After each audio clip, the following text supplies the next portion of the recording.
बच्चे के बोलने और उसके पढ़ने की स्किल के बीच में क्या संबंध है।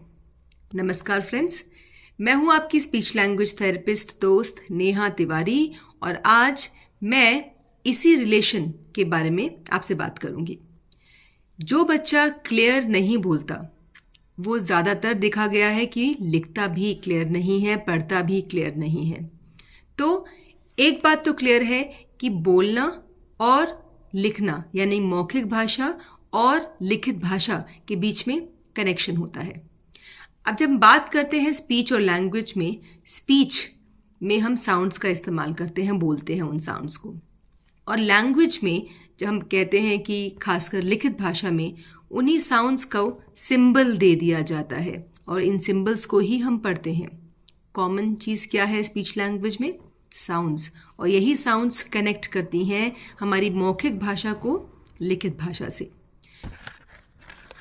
बोलने की क्षमता लिखने एवं पढ़ने की फाउंडेशन बनाती है, नींव बनाती है। यदि कोई बच्चा स्पीच साउंड्स ठीक से नहीं बोल रहा है तो उन स्पीच साउंड्स को अक्षरों के साथ जोड़ना यानी कि फोनिक्स जिसे हम कहते हैं, साउंड सिंबल एसोसिएशन, उसके लिए मुश्किल हो जाता है।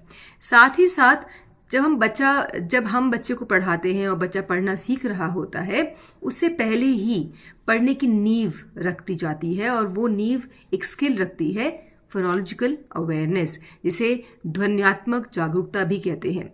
फोनोलॉजिकल अवेयरनेस कुछ इस तरह से है, मान लीजिए कि जो हम बोल रहे हैं, क्या हमको उन सब चीज़ों का, उन सब स्पीच साउंड्स का, उन सब शब्दों का, उन सब सिलेबल्स का, क्या हमको उनके बारे में अवेयरनेस है, हम क्या बोल रहे हैं, और यही अवेयरनेस को हम फोनोलॉजिकल अवेयरनेस कहते हैं।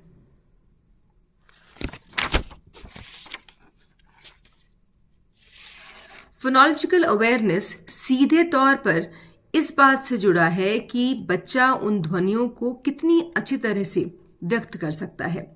अस्पष्ट बोलने वाले बच्चों में जब हम उनको पढ़ना सिखाते हैं तो उनको डिकोडिंग करने में प्रॉब्लम होती है, उनको साउंड सिंबल एसोसिएशन में प्रॉब्लम होती है, क्योंकि फोनोलॉजिकल अवेयरनेस जो है उनकी वीक होती है और ये जो कि फाउंडेशन बनाती है रीडिंग करने के लिए।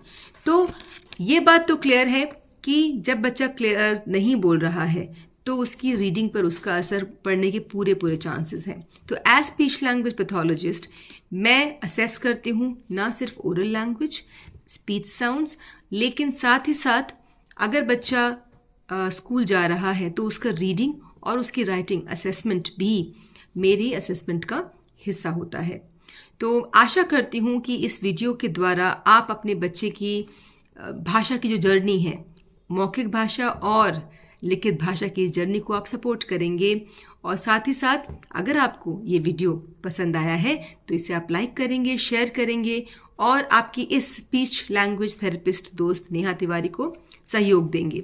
अगर ऐसे ही वीडियोस आप और देखना चाहते हैं तो सब्सक्राइब करिए मेरे यूट्यूब चैनल सचेतता को। साथ ही साथ अगर कोई ऐसा टॉपिक है जिसके बारे में आप वीडियो बनवाना चाहते हैं तो वो टॉपिक भी आप कमेंट बॉक्स में ज़रूर लिखिए। कोई प्रश्न हो तो I would be more than glad to answer those questions.